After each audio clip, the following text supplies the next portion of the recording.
All eyes on Lansdowne Road, 5:40pm Saturday for Ireland-South Africa. It is the game of the weekend. It's really the one that we've kind of had circled right the way through this November. Happy to say in studio, Cian Tracey, who has just hopped over from the Razzie Erasmus press conference here in studio. You're very welcome. And Eddie O'Sullivan with us once again. Hey, Eddie.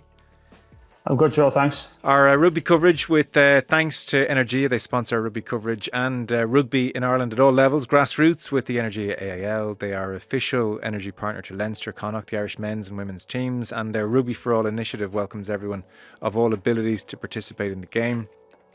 To learn more about Energia's exclusive home energy offer for rugby fans, you can visit energia.ie/rugby.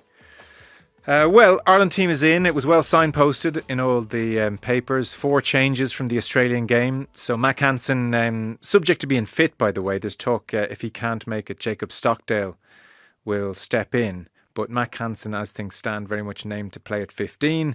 Tommy O'Brien continues on the wing. James Lowe on the other wing. And then Ringrose and Bundy Aki reunite in the centre. Sam Prendergast continues at 10, Gibson Park alongside him. And then in the front row, Paddy McCarthy, who did very well, reverts back to the bench. Andrew Porter comes in. So it's Porter, Sheehan and Furlong. And then in the second row, once again, James Ryan and Tyke Byrne continue alongside each other. In the back row, bit of change. Jack Conan comes out. Josh van der Fleer goes in at 7. Caelan Doris moves to number 8, captains the side, and Ryan Baird continues at 6. On the bench, Casey and Crowley are there. Tom Farrell is the back. Cian Prendergast continues. Jack Conan, and then Kelleher, Paddy McCarthy, Finlay Bealham, Cian Prendergast make up the replacement forwards. So that is the team Andy Farrell has gone with. I hate to do it, Eddie. I hate to talk about Sam Prendergast again, but we're talking about Prendergast again. Did you see this one coming? Is this for you on the basis of his performance against Australia? Do you think this is all preordained? I think it's preordained. I wasn't sure. We talked about this a couple of weeks ago, and I was talking about maybe I felt that it was going to be Crowley was in the driving seat, probably get the South Africa game and the New Zealand game, obviously, and then Prendergast got the Australian game. So I thought the thinking was, and I was making the point, which seems to be wrong now, if I'm being honest, is that he might have given Prendergast, the Japan game to warm up for the Australian game. But I would sit on the face of it now, it looks like before this ever kicked off, bar, something changing, which hasn't changed, is that his first two, were going to Crowley and the back two were going to Prendergast. That was it. I wouldn't read too much. I don't think we now can say Prendergast is the front of house here again. I think this is all work in progress, And I think he's confident in both of them. There's no doubt he believes both of them are up to the task. And he's got this position, or he's got to manage both of them. And we talked about this again the last day. He's got 2 world-class 10s. He's got to develop both of them. Maybe one slightly ahead than the other on the learning curve, but that's debatable. Crowley a little more experienced. But I think at the moment he's just bringing both of them through. He's supreme confidence in both of them. There's no way he'll go to Prendergast this weekend. He wasn't 100% confident. This is the game defining one of the series, so he must in his own mind still make it a 50-50 call. I don't think it's suddenly that Prendergast is now the man, unless something is said that would indicate that. I don't see it now. I'm not across everything in the media, honestly, but that's my reading of it from afar anyway. No, we're all guessing a little bit, because obviously the other interpretation, Cian, would be that this is akin almost to last November, where Jack Crowley arrived into November against New Zealand as man in possession and exited November not in possession. Are you more in Eddie's camp, or do you think this is kind of a Prendergast in the ascension moment? Well, Joe, I go back to the 23 World Cup when people were giving out that, not enough time was spent on blooding out halves behind Johnny Sexton. And now Andy Farrell is very much sharing the game time, which South Africa have done over the course of last year with their out halves as well. So I can understand the logic in it. I did think he would go back to Jack Crowley this week, I have to say, but it's clear to me that Andy Farrell, I think Andy Farrell prefers Sam Prendergast. I think we saw that over the course of last year. I think Eddie's points are spot on, but I think the stock and the value that Andy Farrell places in how Sam Prendergast runs the attacking game is clearly higher than other obvious aspects of his game. Now, that's not to say that Jack Crowley can't do the same thing, but I think they have different skills. And I think Jack Crowley, when he reflects on this month, will probably be frustrated with himself. And also, it's harder to play the games at the start of the month. Like, look at Ireland in the groove last weekend. I think Sam Prendergast was helped massively by James at Gibson Park in particular, you know, having an outstanding game, sharing the load, Mac Hansen being that second playmaker from fullback, whereas Crowley in that All Blacks game, Ireland didn't play well at all. But I think he'll be a little frustrated that he hasn't been able to replicate. I mean, the game against Leinster at Croke Park was just a stunning performance from Jack Crowley, and I think he himself would admit that he hasn't hit those heights. And while as Eddie says, Andy Farrell might have had a preordained plan coming into this month, I don't know if Jack Crowley did enough in the performances against New Zealand and against Japan to firmly close the door and say that, well, no matter what Sam Prendergast does against Australia, I should get the jersey back for South Africa. Yeah. I think there's another dimension to this, which is be very interesting on Saturday. I agree with Cian. It's hard to know get inside Andy's head, but I mean, he certainly is keeping the pot boiling, let's put it that way, in terms of selections. But I think there's a big change coming on Saturday in terms of the pressure is going to be on the other half. I think certainly Jack Crowley felt the pressure of playing in New Zealand, and New Zealand weren't great, but New Zealand is New Zealand. I think that's a fair point as well, that the first game of the 4 in this autumn, the team is never locked and loaded. They're always kind of loose bits to it. He might have paid a bit of a price for that. Not his fault really. But I think the other thing is, I think Prendergast got an armchair ride last Saturday against Australia. And that particularly goes down to a tactical decision by Australia, which still confuses the hell out of me, is they have this really, really soft drift defence. And, you know, I don't know why they pursue it, because it causes them all sorts of problems. But the outcome of that is very little pressure on the 10. There's loads of time on the ball, and you've time to look up and see what's happening. And I think Prendergast was really in a comfort zone last weekend. Eventually, Ireland got on top. Australia fell apart. I think looking at the game, Ireland scored 21 points in the last 10 minutes of that game, where, you know, effectively Australia were beating Dockett. Now, I think the game on Saturday is going to be a very different animal. I mean, that blitz defence that South Africa come up with is suffocating. You have no time on the ball. You're going to get like milliseconds to make big decisions. So I would say there's an element to this that maybe in his head, and he's saying, like, let's see if he can go into the cauldron in this game. And if he comes out the other side of this, maybe, yeah, he's definitely my man for the Six Nations. So there might be an element of that in it, but he's going to be tested on Saturday. Plus the fact is he's going to be run at. Like, they're going to run down that channel like there's no tomorrow, because he was literally a speed bump against Australia last week for their first try. Prendergast got run over, and you see that's one of the difficulties with him. He's a target point for the attack. He's an easy gain line. Not saying he doesn't try and tackle. He puts his body in there, but he just doesn't have the bulk. So I think this is a really seminal moment for him. If he comes through this on Saturday, really puts his foot in the pedal and controls the game against the best team in the world under huge pressure, that might nail him in for the Six Nations for sure. Yeah. Now, if he struggles, the whole debate will open up again. So it's a great debate to have, but I think we're nowhere near finding a solution until maybe Saturday night, you know. Yeah, I think it's really interesting as well. My sense is Farrell, in his heart of hearts, wants Prendergast and likes what Prendergast does in attack, and so gives him every chance. And I agree with the points you make, Eddie. I think there is, on some level, okay, let's really test him here. Let's see how his defence stacks up against the physicality that's coming. Let's see how he performs when there's a rush defence. There's probably a degree as well. You know, you could argue there are merits, like his kicking game looked very good against Australia in many ways. This is going to be a kickathon. But I do interpret it less as preordained and more as coming into this window, Crowley was the man in form, the man in possession of the jersey. Prendergast came on in Chicago and was not good. And so maybe that kind of came into the thinking that, I'll just give him a cameo against Japan. He good against Japan, was always going to give him a start somewhere, Australia. A nice ride for the tactical reasons Eddie outlined. But I think once he went well against Australia, I feel like Farrell has jumped at the chance to put him back in. Like, I think he not nursing him back to health, but I think he's going to give Prendergast every chance. That's my interpretation of his view on these. And Crowley, it's not that Crowley can't get into this team, but I think in Farrell's eyes, you're going to have to kick the door down. And Sam, you just need to show me enough. I don't know if I've expressed that perfectly, No, but that's my guess at what's going on. I do think Eddie's point that it is hard to be inside Farrell's head. And it's not just this week or last week, Joe, that I think you're basing your reasoning off. Because go back to the Six Nations, like, it's worth remembering. I know a lot of supporters think that the media are the ones who've been driving this whole debate between the 10.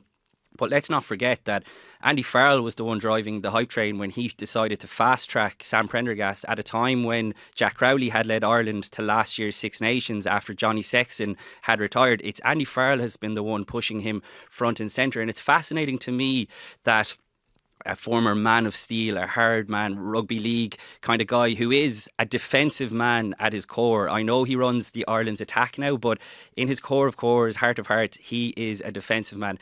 And it's fascinating to me that such a glaring weakness in Sam Prendergast's game that he's happy enough for him to learn on the job. And I think Eddie is right. The fact that Sam Prendergast missed the two obvious tackles that everyone knows in terms of the Ikitau try and the one on Dinganu out wide. He also missed another one. Like, if he's doing that against Australia, they're two powerful ball runners, don't get me wrong, but South Africa are absolutely stacked with them. So I think Eddie is spot on, though. And I think against the Bulls in the URC final, I know the Bulls were a bit of a rabble, but they still had a lot of South Africans, obviously, and Springboks in their team.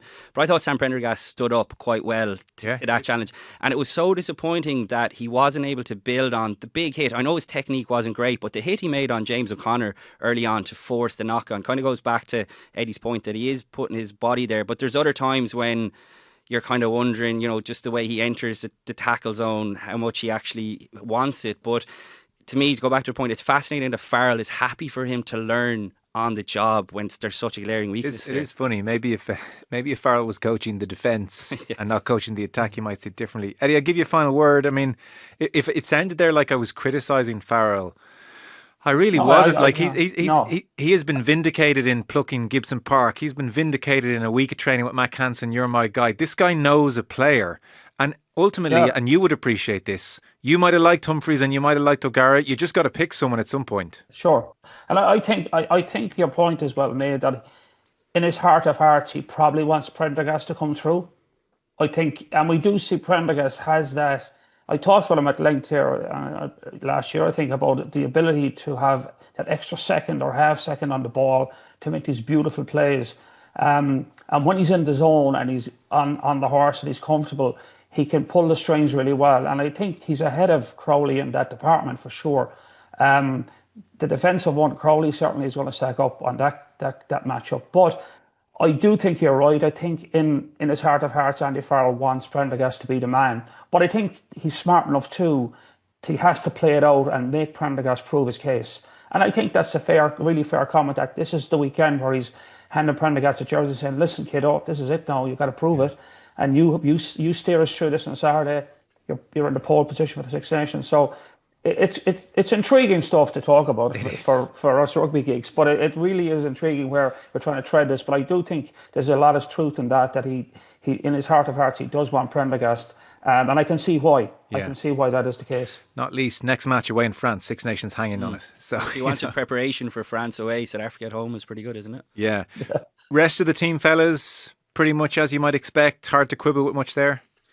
Yeah, I'm surprised in a way that they've changed up the back row. I can fully understand the reasoning why, and this is actually the back row that I would have selected. I know Josh van der Fleer was injured last week, but I thought moving Caelan Doris to 7, which clearly isn't his best position, I thought was with one eye on what's coming this weekend in terms of trying to match up size for size in the back row. But I think van der Fleer, I think he'll have a bit of a point to prove actually coming back into the team. Again, I know he wasn't dropped or anything for the last couple of games, but he had a tough summer on the lines when Andy Farrell didn't deem him good enough to be in his test side. I think, going up against South Africa, the ultimate test for any back row. And I preferred the balance of this back row, I have to say. I think Jack Conan is still working his way back to his best form, and he's been a brilliant bench impact player for Ireland over the last couple of years. And I think having Doris at number 8, I think is his best position too. Eddie, could you, that word balance is of any line on the field, it's when we talk about the back row, balance is talked about the most. Can you weigh up the balance of Baird, van der Fleer, Doris, and is that the best balance and why? Well, he's gone for the classic, as the South Africans say, a fetcher in van der Fleer. Van der Fleer is an open side flanker, end of story. And South Africa traditionally haven't picked open sides. You know, like when you see someone like Peter Steph de Toit playing at 7, who's 6'4" or 5", I think, you know, they always go for this huge behemoth of a back five that just have huge physical presence. So what the case here is, it would be kind of a bad idea to go toe-to-toe with South Africa in a back row battle, all right, because you're probably going to come up short over 80 minutes. So it would seem to me like they're going to have to move South Africa around, which was always my philosophy against South Africa, is duck and dive, bob and weave, don't take them on toe-to-toe, move them around. You have to take them on toe-to-toe in defence, so don't double down on that in attack. So I think Van der Fleer is an open side. So it'll be interesting to see. Ireland are probably going to play a very mobile game on the weekend. And they will probably try and get to the edges against that blitz, because if you get to the edge against the blitz and you crack it, it's a major line break. You're right into the backfield. Yeah. So I think the Van der Fleer selection to me goes, is Ireland going to move this ball around here? They're going to have Fetcher run around the field, who's going to try and get as many rucks as possible. He's going to connect the backs with the forwards. It's old school kind of thinking. Now, the game's moved on a lot from that. You know, the old day of the pure Fetcher and the 6 and 7 did nothing else. But he does bring that extra dimension, and his work rate is colossal. I mean, he's a phenomenal work rate, and he's an absolute nightmare at the breakdown. So he's bringing that continuity element to the game, that frustration he brings to the opposition at the breakdown, and he just work rate on tackling is off the chart. So I can see why he's plugged him in there. I think Doris certainly wouldn't have been starting at 7 against the Springboks. Doris at 7 is not where he's going to be comfortable and have his biggest impact. It's a tough one on Conan, because Conan's always been the perennial, you know, a fighter really. He's come off the bench or he starts. He's a real dog, and I mean, which is fantastic. But I think Baird has proved his case in this series, and you need Baird for the line-out. Again, this will be a point that the line-out's going to be challenged a lot more this week.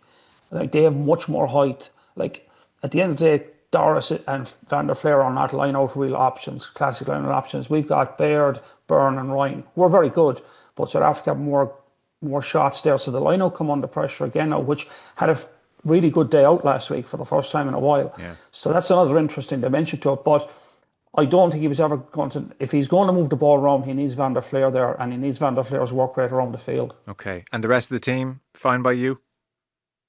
Yeah, I think, to be fair, I mean, Hansen has proved himself, like, as suddenly, to be talking about Hansen as the number 1 fullback in the country. You know, like, Keenan was the man for a few years now, and we couldn't, like, we'd no replacement. We were worried what if happens if Keenan, I think Hansen has certainly kind of earned his spurs this week. Now, again, a different test if he comes through this, but he's got that X factor around him, Hansen. It seems to me if you played him at, you know, anywhere on the field, he'd probably make a job of it. He's that kind of guy. Yeah. But, you know, I think he's a good selection. I don't see any other issues. Interesting one is Aki coming in. I think it's his first start of the autumn. You know, but we know what he brings. You know, huge physicality. I think that's part of the link there. I think Ringo's back to outside centre, brings a really good balance. I think he's always been our best outside centre, even though he had a very poor game in Chicago. I think, you know, I wouldn't put him down on one game. I think he'll bring his best the next Saturday. So I wouldn't have any issues with the team. I think it's pretty much on the money. Yeah, we're obviously recording before Andy Farrell's press conference. My understanding is that Robbie Henshaw had an injury this week and didn't train because I think Andy Farrell would have had a big call to make between himself and Bundee Aki, because obviously Tom Farrell comes in at 23. I think he would have seen either Henshaw. It's so rare they're all fit. Yeah, exactly, yeah. But the one, like, not that it's a big surprise, but I would have liked to have seen Paddy McCarthy start. I know South Africa and Australia are kind of chalk and cheese in terms of the scrummaging battle, but Porter obviously has, you know, the issue, the refs often get it. He gets on the wrong side of the refs. I think South Africa will be pushing that behind the scenes. Matt Carley is the ref this week. I think they'll be pushing that big time in terms of him potentially scrummaging at the angle. And I think Porter is another guy a bit like Jacques and trying to find his way back to his best form. I thought he was very good off the bench last weekend. So not surprised really, because obviously Andy Farrell is going locked and loaded. But I would have liked to have seen Paddy McCarthy get a start against the ultimate test. We'll get into some of the specifics on the game in a second. By way of detour, the South African press conference just held today, Thursday. Rassie Erasmus in good form. You know, billing this as a lot of these players have never won in Dublin. He's never won in Dublin either. So there's that aspect. But also between himself and Jacques Nienaber, they're concocting a good old fashioned distraction kind of messy story for IRFU for everyone. So Nienaber during the week gave an interview to Supersport, where he said he would be keen. I miss the Springboks, said Nienaber. I miss the Springboks, and World Cup 2027 is sort of circled in my peripheral vision. And so Razzie today, I wonder, there could be a clause in his contract that allows him to consult. I mean, maybe there's not. I don't know. I couldn't possibly say. It's not like I talked to Jacques. So give us the lowdown. You were at this press conference. Yeah, what's rugby's version of a come and get me plea? That's certainly what I was reading into it. Look, Nienaber clarified to Supersport that his contract with Leinster runs until 2027, but because he recently signed a contract extension, but the contract expires at the end of the club season, which in theory would mean that he's free to work for someone else for the World Cup. So, like you mentioned there, I've just come from the press conference, and of course I put it to Rassie Erasmus, who was only happy to tell me that, I actually had lunch yesterday with my good friend Jacques, and they are best friends. I mean, I think a lot of people will know they go back years. They were in the army together, their history at Munster, and he basically said that he would welcome him back, of course he would, with open arms, that he didn't want to disrupt what he had going on here, but you can imagine those conversations behind the scenes will probably be getting more and more, I'd imagine, over the next couple of years. Rassie said if the South African Union can afford to get Jacques Nienaber back, because look at the size of their backroom team. Actually, when I was walking in the corridor of their team hotel there, I passed three of them, and one of whom is Jaco Peyper, the former referee. I mean, they have an enormous backroom team. So to add Jacques Nienaber potentially, I don't think it would matter that it would be so late in the day in terms of the World Cup. Obviously, Jerry Flannery is there now doing a brilliant job in terms of implementing that blitz defence, which he would have learned off Rassie while they were at Munster together. So it's a kind of a perfect storm. And look, 27 is obviously another couple of years away. By that stage, it might be a mutual time to say goodbye between Leinster and Jacques Nienaber anyway. But certainly an interesting subplot for this week. And did I'm right in saying Rassie posited the possibility maybe there's a clause that would allow him to do some consultation before 27? In 2027, yeah. So he loosely kind of said it, but you're right. I mean, I'm sure he knows. In 27. So there might be a clause once the calendar year hits 27, he's allowed to do consulting work. Yeah, and I highly doubt that, because the IRFU are obviously the ones who would contract the coaches. I would be very surprised if the IRFU would be jumping for joy at the idea of Leinster's coach going off to do a bit of consulting with South Africa, one of Ireland's main rivals. So we'll see how it all plays out. It's a couple of years away. Like Jacques Nienaber, just to stress, is still committed to Leinster for now, but there's stuff going on in the background. Yeah, so there is the possibility come January 2027, Leinster's coach is consulting with South Africa. Well, Rassie was loosely mentioning that. I have no idea if that is the case, but only as Rassie can. He kind of just lobs a little grenade in and then kind of walks away and lets you to decipher what you want from it. So, but it's great stuff. Like he was in flying form as usual, and just those little nuggets are why we love him. Eddie, these lads are playing chess.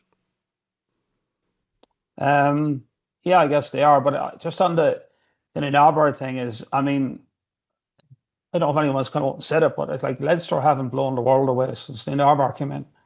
I mean, what we've seen is a change in the whole way Leinster play their game. We've talked about this, and I want to go into a discussion on Leinster this weekend, but Nienaber has brought the blitz defence, which hasn't really worked for Leinster on the big occasions. And if you look at Leinster as an attacking team, they're not the same attacking force as they were, because he's the defence coach and he's leaned into that. So, I mean, everything isn't sweetness and light in Leinster since Nienaber arrived, and you know, there's a lot of pressure on him this year to come up with a result. And I'm sure we'll be talking about that down the track here. But there's an instant there that he maybe, you know, the Leinster seat isn't as comfortable as he thought it would be when he arrived. And he's thinking the possibility that he'd like to get back to international rugby, and he's just throwing it out there. So I don't know, I'm speculating like everybody else, but I mean, it's not like Nienaber has set the world alight with Leinster. They've had some really tough days, even as recently as against Munster. The Heineken Cup hasn't got one from his first year he came in. He got kind of a pass because he came in late, but it's not been a happy story for him since he arrived in Leinster in terms of silverware. It's a good point, and I wonder, Eddie, if that's kind of fed into Ireland in terms of the drop off maybe that we've seen in their attack, because obviously, as everyone knows, the Ireland team is backboned by Leinster, and their attack hasn't been all singing, all dancing since Nienaber came in either. Yeah, I mean, we'd like to think that, you know, when they get into a different camp with a different coach, they get things put together. It's often down to emphasis. What the coach, like defensive coaches tend to think about, like the old Bill Shankly quote, the game starts at 0-0, don't get any worse, and the defensive coaches think like that, whereas attacking coaches are thinking about scoring more points than the opposition. And that emphasis that Leinster were a wonderful team to watch and attack for years, even though they didn't always have the success with it. But since they came in, their attack, I think, has stagnated a bit, and their whole philosophy is built on defence and shutting the opposition down, and that's deserted them on the big occasions. So that's the context around I would throw out the Nienaber discussion. Yeah, I wouldn't be surprised if this is heading for should this season not go amazingly and mutual in 2026. Do you know what? Let's call it quits potentially. And he also knows that there's the clause in the IRFU coaching contracts which he invoked when he left Munster with Rassie. I think it's like a 9-month notice clause or something like that to get out. So he's been down this road before. Okay. Yeah, there's something brewing there. I would think Leinster fans are a little bit like, oh, should you really be talking like this publicly when things haven't gone as well? But I guess he's entitled to. On this South African side, Eddie, they are obviously something of a phenomenon now. And I think after the performance against the French at the Stade de France, if it hadn't been already being talked about, people were kind of asking the question, God, 19, 23, still so good. Is this the best side we've seen in international rugby? Now, you've seen your fair share of sides and you'd have a good appreciation of this. I mean, you would have coached Lions against that great New Zealand side. Is this class of kind of, look, some different players here or there, but broadly speaking, 2019 through to now, this kind of 4 or 5 year spell, is this the best side we have seen in international rugby? So let's go professional area if you want to stick with that.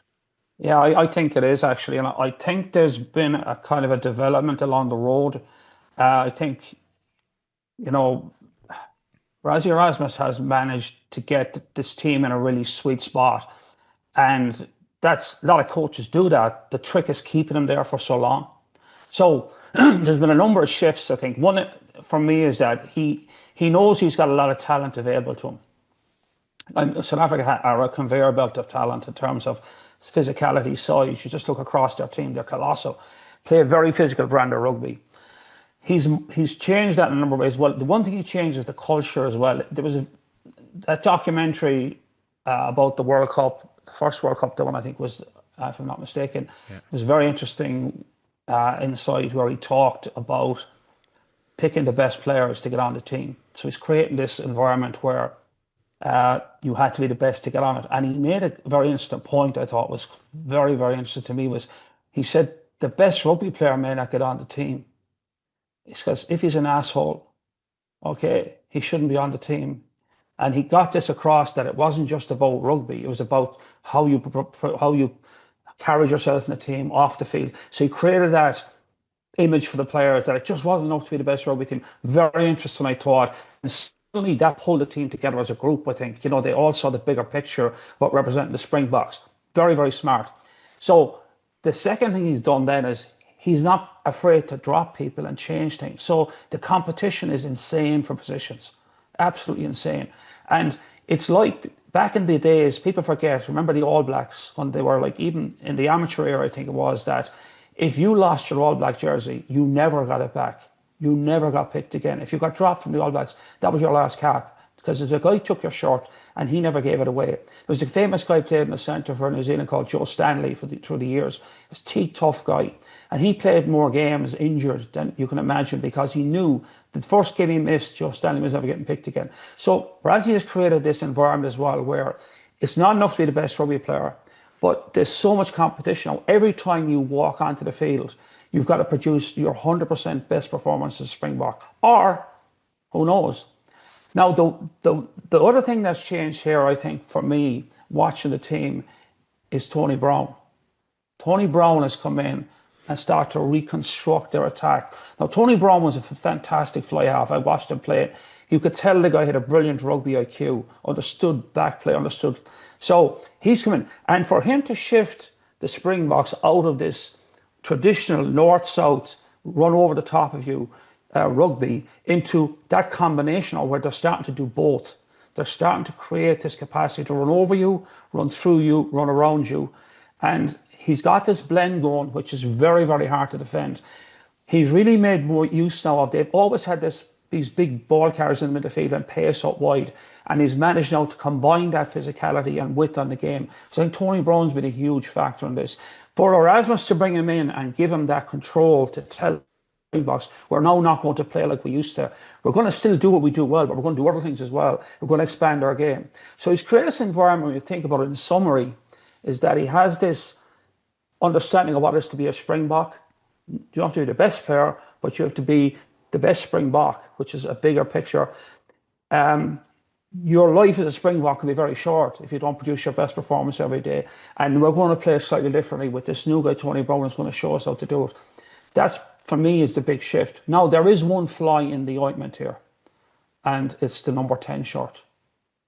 They really haven't got a world-class 10.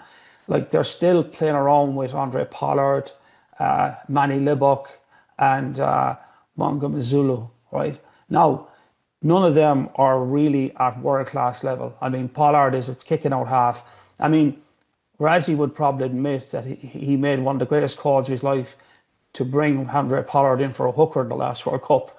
Andre Pollard won him the World Cup. He was sitting on his couch at home when the tournament started.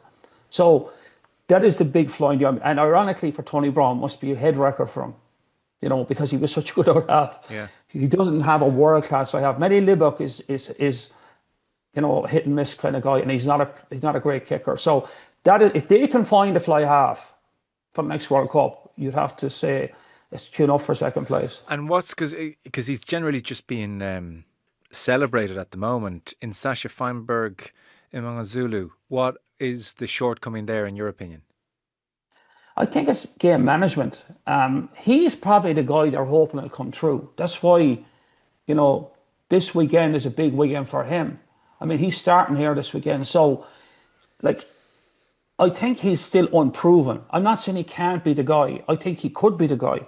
But I think this weekend will prove a bit of it, and then on and on. But I think they're really keeping their fingers crossed that he's the guy. Like, he's 23 years old, so he's young, but he has 17 caps. And in those 17 caps, no one's saying, oh, he's arrived, or next 10 has arrived. He's still proving his case. But I know, from what I can tell, looking at the trio halves, they're really keeping their fingers crossed he's the man. But that's yet to be proven. Cian, best side you've seen? Most complete side? Yeah, I'm kind of smiling away to myself here because Eddie obviously didn't read the article that I had in today's paper where, like, I think Feinberg-Mngomezulu is a stunning player. I think he has the potential to be, and this is the word potential, but I think he's shown enough already that he could be the best out half, I think, going forward in the world game for the next few years. He is the same age as Sam Prendergast. They played against each other in the Junior World Cup. Last year, if you look at how Rassie Erasmus divvied out the minutes between the three of them, it was very much share it. But this year, there's been a big shift towards Sasha Feinberg-Mngomezulu. And I think the reason for that is because Tony Brown has come in, and my sort of reading of the situation would have been, like, Eddie's right to highlight Tony Brown. He would be widely regarded as one of, if not the best attacking mind in the game. If people don't realise, he's the one, along with Jamie Joseph, who masterminded Ireland's downfall with Japan at the 2019 World Cup. Leinster were looking at him once upon a time as well. A brilliant coach. I'm sure the All Blacks would love to get their hands on him now too. But everything that I've seen from Sasha Feinberg-Mngomezulu with the Stormers and with South Africa suggests that this guy is a generational player, really. I think he is. And I think with Tony Brown at the helm, I think Sasha personifies this new era of the Springboks, where they haven't gone away from the brute force up front. And I think back to the try that he scored in Paris a couple of weeks ago, where they ran a move off the line out and they ran three phases, and then Manny Libok had actually come on at out half and Feinberg-Mngomezulu had gone to fullback, so he's versatile as well, and he just scores a stunning try after the pack had done all the work. So I think that all the eggs are in the basket of Sasha at the moment in terms of building towards the 27 World Cup. It's hard to believe that Pollard is still only 31, and he's definitely, he's still... I thought they wheeled him in a wheelchair for the last World Cup just to kick some goals. Still only 31. And I also think that the way the Springboks are playing now under Tony Brown from an attacking side has given Manny Libbok a new lease of life, because he's looked exceptional in this attacking system as well. Now, he still has flaws in his game, but I absolutely think that Sasha is the one who they're looking at for the 27 World Cup. And if you look at how the game time is played out in terms of the Rugby Championship, the big game in Paris a couple of weeks ago, I think he's the one they're looking at. And to your question at the start, yeah, absolutely. I think this team, worryingly for everyone else, looks better than the 2019 and the 23 versions that won the World Cup, purely because they've added this attacking spark to go with everything else that they're still undoubtedly brilliant at. Better than that New Zealand side. I think up there with them for sure, absolutely for sure, because they still have their DNA, Joe. And even you look at the team that's playing at the weekend, like, you know, they're without like Kitchoff, obviously, who's retired. They're missing Bongi, so they are missing a couple of like veterans who were there in the 23 World Cup. But yet they're just rolling in guys like Thomas Dutoy now, who's outstanding. Bowen Venter, who very much unheralded. So just the conveyor belt of talent is just insane that they have. So yeah, I think the rest of the world are watching on in fear. But like Andy Farrell would say if he was here right now, this is the challenge that Ireland want to take them down at the weekend. Yeah, okay. Eddie, Ireland against Australia, much improved was the general consensus. It doesn't sound like you were overly impressed with Australia, but there was a bit more kind of crispness to Ireland generally. Well, the attack works much better, but I think that was down to the line speed of Australia. It gives you a lot more time on the ball. We talked about that earlier, and they're very soft on the edges. I thought Ireland looked like very much in control. Mind you, still took them a while to break Australia down. There was still like we had really good situations and ball go on the ground in the first half in particular. We could have them killed off a lot earlier for a little more clinical, but it's on a balance, you'd say, yeah, it was definitely a step up. The other thing in their favours, we got more possession. The line-out fired well. We got the launches we want, the type of quality possession from the line-out. So it looked a much more comfortable team, but I would temper that around. I thought an Australian team that was flailing, and fading more than anything. So that's the context for me, Yeah, no, 100%.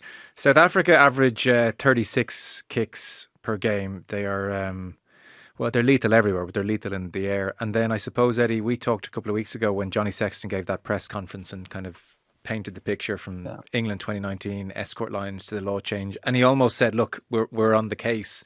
We certainly saw that against Australia. The kicking game was to the fore. Ireland claimed back 10 kicks, which is a massive return. And even Tommy O'Brien was doing media yesterday, and he was saying that Johnny, as in Sexton, Johnny's done a lot of work on this. He's been talking to Rob Kearney, Andrew Trimble, Andrew Conway, the past players. When he was down in Australia with the Lions, he checked in with AFL clubs to try and pick up as many nuggets as he could. So it wasn't just Sexton saying it in the media. They are very much working towards becoming a dominant team in the air again. Is this going to be a bit of a kick-a-thon on Saturday? I think it could be. I mean, nobody wants it at the moment. And it's just across. If you looked at last week, the England-New Zealand game, it's very much the same. Like Argentina, Scotland, a lot of kicking. Everyone's kicking the ball on. The contestable is back. And as you say, with the way the obstruction laws have been applied, it's just a great way to get out of your half. If you can win the ball back, in the air, it's like a line break. If you don't win it, you've trapped them inside their third of the field. I'm kind of depressed about it, Joe, to be honest, because I think we're just going to see this relentless kicking duels. And a lot of the entries then you get are not from line breaks. The entries into the opposition, I call the kill zone, like 10, 50 metres off the goal line. A lot of those entries are from penalties you win around the halfway line and you punt it to the corner, and then you set up shop at the 22 and you try and come away with a score. And a lot of those scores, again, that are coming from pick and jam, which the game could all become a series of contestable kicks, which leads to a line break or a penalty, which leads to a pick and jam contest in the 22. I would hate the way the game to go that way, but it's veering in that direction for me, and it's kind of depressing, to be honest. Yeah, I agree with you. That said, history would suggest we can be quite good at this. Yes, yeah. There's no reason we were very good at it. All you need is a 9 who can put the ball on the money with a contestable kick, and a winger who can get in the air and is good in the air. And that's the recipe. It's very simple. It's not very complicated. And that's why a lot of teams go to it. You get a guy who can climb in the air over the guy who has to wait on the ground, and he's got advantage. But once the kick's on the money, it's there for the taking. I agree with both of you, but I think it's the type of kicks. It's not just contestables, and I think that's a big reason why Sam Prendergast is starting this weekend, because I think to beat this blitz defence, you're going to have to kick really well. And I know Eddie pointed out that Australia play a drift defence, but I still thought some of the kicking game plan that Ireland used last week was again with one eye on South Africa this weekend. So while we can kind of tar, loads of kicking in the game, but my God, some of the kicking from Ireland was a joy to watch. Like the Sam Prendergast kick for Tommy O'Brien's disallowed try. We were in the press box right behind it. That was a stunning kick. His kick, obviously, for Tommy O'Brien to create Mac Hansen's hat-trick try was pretty good. And I think back to Tommy O'Brien's little grubber, that led to Mac Hansen's second try, I think, when James Lowe drove Max Jorgensen over the line for the 5-metre scrum. So while there might be an increase in kicking, I think the tactical kicking away from the contestables can be a huge weapon as well. And like I said, I think that's why Sam Prendergast is in the game, starting this weekend, because I think he does have an edge in Jack Crowley there. Yeah. That would open a quick discussion there on the cross kick has become very popular as well. Even some teams use it to exit. They're cross kicking under 22 because the winger has to sit deep. The defensive winger on the open side has to sit deep because there's so much real estate around them, and you can cross kick. But that blitz defence, the cross kick does work against it because the outside guy on the edge comes up and in and leaves that space on the outside. So that would be very interesting to see if we go to cross kicks a lot more against the blitz, because it is one way to beat the blitz, either over the top or across on the cross kick. So yeah, that'd be worth watching, see what pans out in that department. It feels kind of counterintuitive to say it, but like Ireland have won 3 of their last 4 against South Africa, as amazing as this team have been, obviously. And so when you're playing South Africa, size generally kind of gets mentioned. For whatever reason, like I don't know, we don't see ourselves as like bulldozers, but we tend to cope okay with South African size. Yeah, generally speaking, and I think that's been one of the big pluses from an Irish rugby point of view of the South African teams coming into the URC, because you're playing against bigger, more powerful teams on a weekly basis. I think that's been hugely encouraging. I think we're playing South Africa more often now in terms of Ireland, and I think one big moment that stands out to me over the previous few meetings, because I think the biggest gap, I think, in the last few meetings was the first test in South Africa last year, which was 27-20 to South Africa. So there's been very little to choose between the teams over the last few years. But when RG Nyman took Craig Casey out and the Ireland players didn't react, and I know everyone probably knows it at this stage, but Andy Farrell privately read them the riot act. I think that was a kind of a line in the sand moment, that when you're playing teams like South Africa, and pretty much South Africa, who bring that pure raw aggression, that you don't take a backward step, particularly when one of your own guys has been taken out. And I wouldn't be surprised if that gets mentioned again, or certainly that the players remember, okay, like we can't let that happen again in terms of Andy Farrell. Like that is something that, like, I suppose the uncoachable, the unglamorous stuff, but that's what Andy Farrell wants his Ireland teams to stand for, that they don't take a backward step. And that to me was a really key moment in the rivalry between Ireland and South Africa. Yeah. And I would say as well, Joe, that the physical differences is we are a bigger team now than we were historically. We're a decent sized team. Like, we're not the biggest team in the world, but we're not minnows either. So we can mix it to a certain degree with these guys, Yeah, and if we mix it smartly, we'll get the edge on them. And we've proven that, you're right. I mean, our history against South Africa, even, in recent years, has been very, very good. We haven't had those bad old days when we got whipped by 40, 50 points by South Africa. That's changed dramatically across the board with everybody, because they're not a pushover physically. But I think in the bigger picture, if you're going to play a team like South Africa 80 minutes, you need to come up with a better plan than running into them. Yeah, and I sure. think everyone will agree with that, Yeah, because it's funny, I was watching, like everyone I'm sure, watching the South Africa-French game, and at one stage Dan Biggar was in co-commentary and was talking about the size of South Africa, and he was saying only France really can live with the power, but he said, and England, and on their day Ireland. And I was thinking, geez, my self-image, I don't see us that way, but like Dan Biggar is an honest broker, and he was saying Ireland are in that bracket just about. And look at what they did to France. If they are the ones who you're saying can go toe to them, which I would agree with Dan Biggar, and with 14 men, what they did to France in the second half by rolling up their sleeves was devastatingly effective, really, and so impressive. Thomas Tutoy was asked in the press conference, is this a grudge match? Is Ireland-South Africa a grudge match? And predictably enough, he said, no, that's the media. I presume, though, it is. Yeah, I think there's a really spicy rivalry between the supporters, between the teams. I think, again, the URC has added to that. It's kind of the last unchecked box for Rassie Erasmus. You mentioned at the top of the show, Joe, and yeah, that was a big theme of his press conference, so you don't have to be a rocket scientist to figure out what their big focus is this week. That, look, we've won back-to-back World Cups, we still haven't won in Dublin under Rassie Erasmus, so it's a big thing, and I think... on the flip side, it's something that Ireland will want to protect as well, Yeah. They've already been blown out the gate by France at home this year. They don't want that to happen to South Africa. So I think the rivalry is absolutely fascinating. And there definitely is a nice bit of needle there as well. Yeah, well, looks South Africa are going to be fine no matter what, and they are favourites for the World Cup. Maybe I'm wrong about this, Eddie, but it sort of feels like a very important game for Ireland. Like, they win this... and it just sets them up so well for Six Nations. We're still at the top table. Little kind of everyone calm down kind of a moment. Yeah.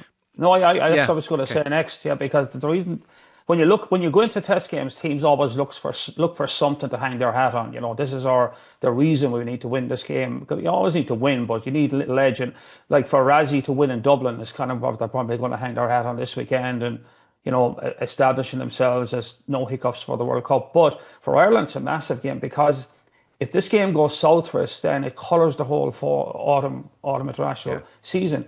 And then, literally, the most striking thing I always remember when you finished November as the Irish coach, you literally had only a few weeks before the Six Nations kicked off. Like, there's a really short window here. Like, you really have 8 weeks and you're up to your neck in it again. Really serious stuff. So if we were to lose on the weekend, I think you would not say it's a successful autumn. To lose to the All Blacks with a poor performance, put away Japan, beat a very mediocre Australia team, and then to lose, that colours all the thinking going into the Six Nations. Then everyone's worried about the Six Nations. We put South Africa to sword and Saturday. No excuses. We're probably looking as ourselves and England talking to be favourites for the Six Nations, for good reason. So that's why there's a lot hanging on the game. It colours our thinking going into Six Nations incredibly. Yeah, I totally agree with that. Yeah, I think if they lose, though, and they lose narrowly, I think that's still okay. I think the one bugbear for me, no matter what happens on Saturday, is look at what England did to New Zealand last weekend. Like, I think Ireland's defeat in Chicago and the manner their performance looks even worse now. I go back to my original point that Ireland were clearly undercooked. They didn't play well, first game of the month and all that. But God, England made them look pretty average, didn't they? And England's graph is definitely going up. The way the game has gone, as we've outlined in terms of the kicking, is just playing into Steve Borthwick's hands. And to be fair, he's meshed a really good team who are good at it. So I think it depends on the manner. If Ireland were to lose this weekend, if they lose a real tight arm wrestle, real close arm wrestle, I'm not sure it has devastating consequences for the Six Nations. If they were blown out the gate like they were against France, absolutely, I'd be very worried. Yeah. I think that's fair, yeah. I think if we can, we don't have to win. And for losing, the nature of the loss is important. But if we did win, it would really kind of make everybody settle really well over Christmas and look forward to the Six Nations. Yeah. A win is still a win. Yeah, especially a bit better. You're bolstered going into France away. Exactly. It's France. France away adds a kind of another layer to this. And a Thursday night in Paris, if you were kind of playing Scotland, Italy at home, it'd be very different. But it adds another layer of intrigue for sure. I don't know. I mean, I'll give him the benefit of the doubt, but never has the entire tactical impetus of a game swung so beautifully into a man's preferred strengths as Steve Borthwick. I mean, maybe he'll say, look, I saw the long game here, but their attack under him abysmal for so long, and now the kicking's in vogue. Eddie, they look like a machine. That kick, all of them are 6'5" and teak tough and explosive, and they're brilliant in the air. They just look so made for this. And this type of rugby suits them. Yeah. So it's kind of low risk rugby. And this is interesting that they've gone back to George Ford as their 10. If I'm Andre Pollard, I'm not giving up the ghost yet. By the way, on the next one. Between Borthwick, Borthwick and George Ford, Eddie, I'd say the both of them were absolutely jumping for joy when they saw the direction the game was heading in. I know.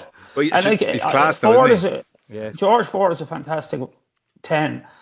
But he's a very tactile, astute guy. He's not a physical guy. But this new style of rugby suits him, and they also have a very good scrum half who can put the ball on the money. They have got good guys good in the air. So the way they're playing at the moment suits them 100%. Yeah, they're a hard team to beat.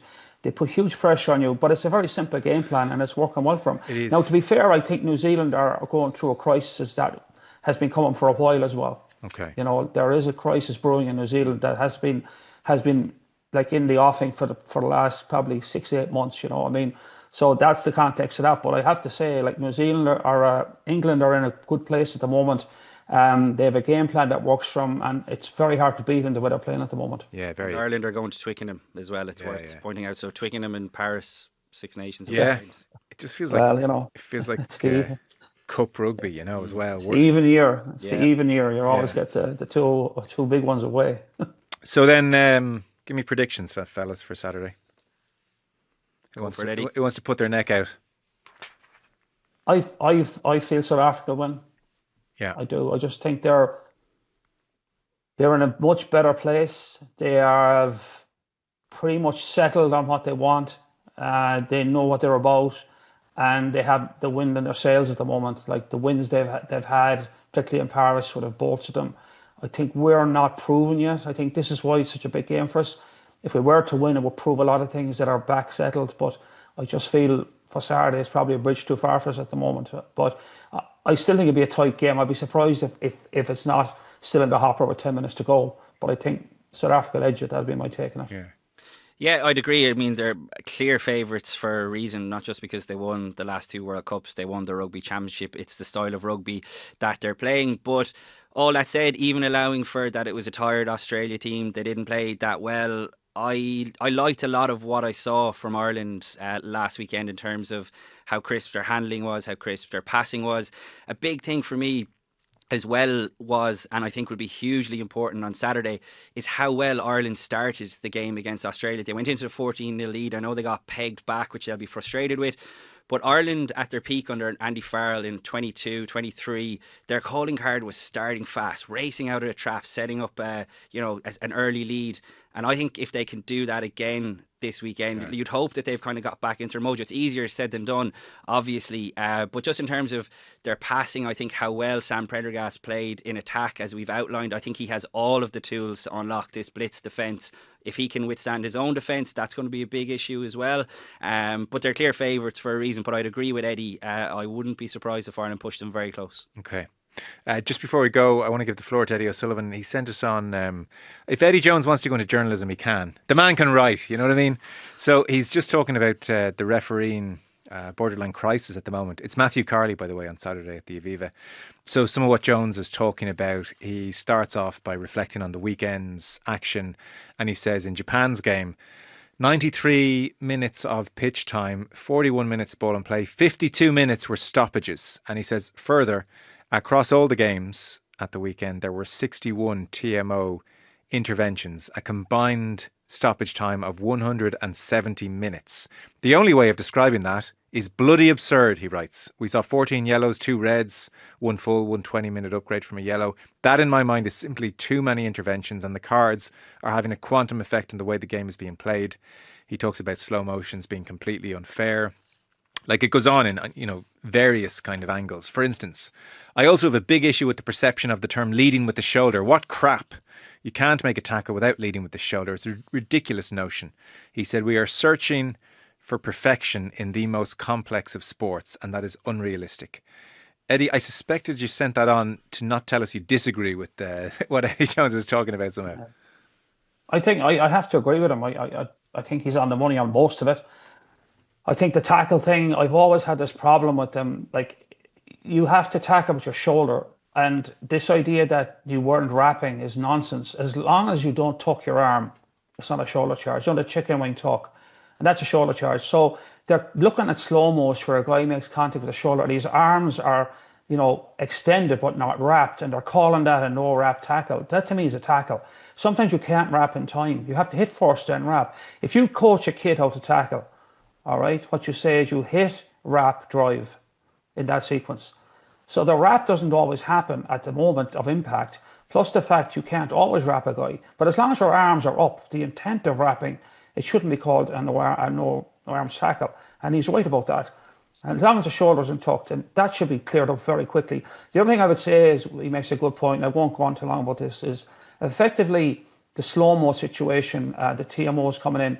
I think we have to deal with that because we are trying to reduce head injuries, and that has to be the case. And I think it's a price we're going to pay. We can't change it. But there is one change they could make very quickly, and that would help a lot. One is, you can slow a clip down to establish if there's head contact. I'm okay with that.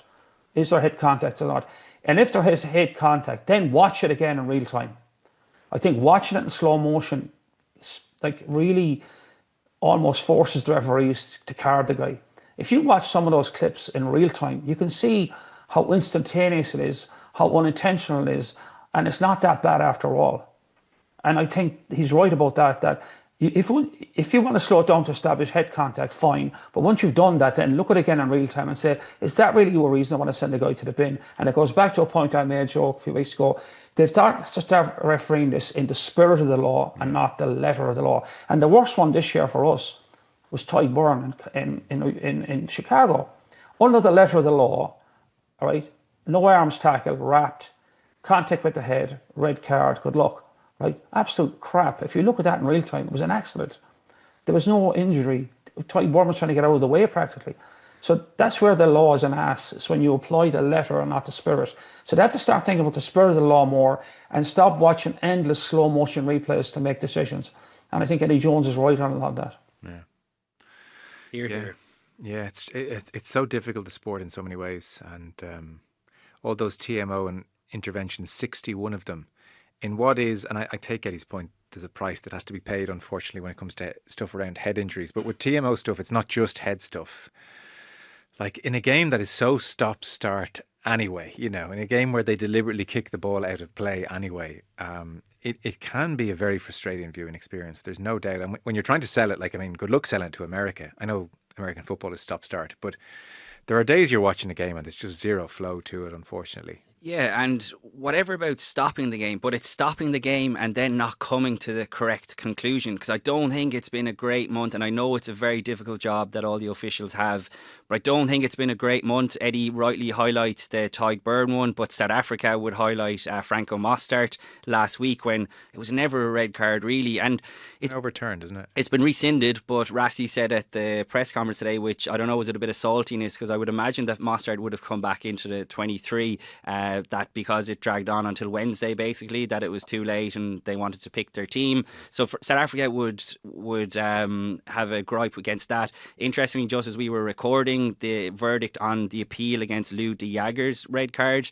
came in, and that was thrown out. So his ban stands. Now, I think de Jager's offence was much more serious than Mostert's, but it's the stopping of the game and not getting the right decision, and then the following week the red card gets rescinded, and a guy like Tyburn, I'll use that example again, got to play 2 minutes against the All Blacks in Chicago. Yeah. That's what frustrates me more than anything. Do you know one thing is strange though? I thought when this whole yellow card review came in, I thought we'd see basically one replay, if not two, and that would be enough for referee to be like, oh, that's definitely threshold, that's somewhere in the to be decided area, off you go, we'll keep the game moving. Whereas it felt like Tyburn, I know the camera or the screen was broken, but it feels like in a lot of instances they're looking at a lot of replays just to send them into the bunker for it to be reviewed. And I thought the whole point was that's definitely somewhere in that vicinity. Off you go. Someone else is going to look at it, play on. That doesn't seem to be happening as much as I thought it would. You know what the other big sea change over the last couple of weeks has been? I didn't think we would ever see, we'll call it a straight red card, a red card ever again, unless someone punched the head off someone or gouged someone or did something absolutely outrageous. I just didn't think we'd ever see it, which I'm not a fan of, because I don't like the 20-minute red card. But over the last couple of weeks, we've seen referees issuing red cards. Now, they got the Mostert one wrong. They got the de Jager one right in terms of the disciplinary hearing that followed. But that's been an interesting sea change over the last couple of weeks as well. I don't know if the refs have been kind of told maybe you need to start showing more red cards. So that's one to watch, I think, as well. Hopefully, there was a fear, Cian, that they would give the referees an out, not to pull out red cards, to kick it upstairs, and dodge it. So it's good to see them making the call. But Harry Hawkins also got red card against Wales for what was a crunching tackle. There was no head contact. But hit. I mean, he absolutely smacked the guy. I think Alex Mann. He lit him up. It was a great tackle, but it was so violent. He got sent off for it. Yeah. When you ever rescinded again, So that's all the frustrating part of it. But I think, to be fair, we have to be careful. There is enough issues around the head injuries in the game, but I think they need to find a way to streamline this stuff and get it done quickly and more efficiently and more accurately, or it is going to really make the game more difficult to watch. Yeah. My one wish for the game this weekend, when we're talking about next week, is that we're not talking about the referee. Either sets of supporters are not talking about the referee. But South African fans are very reasonable people online, I find. But no, it's when a half a rugby is 50 minutes plus now, and it's not an unusual occurrence. There's something kind of broken. Anyway. Fellas, enjoy the game. Should be a cracker. Hopefully 5:40 Ireland, South Africa. Eddie, thanks a mil. Enjoy.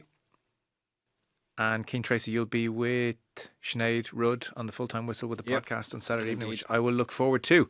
Thank you. Thanks, guys. See you. Thanks.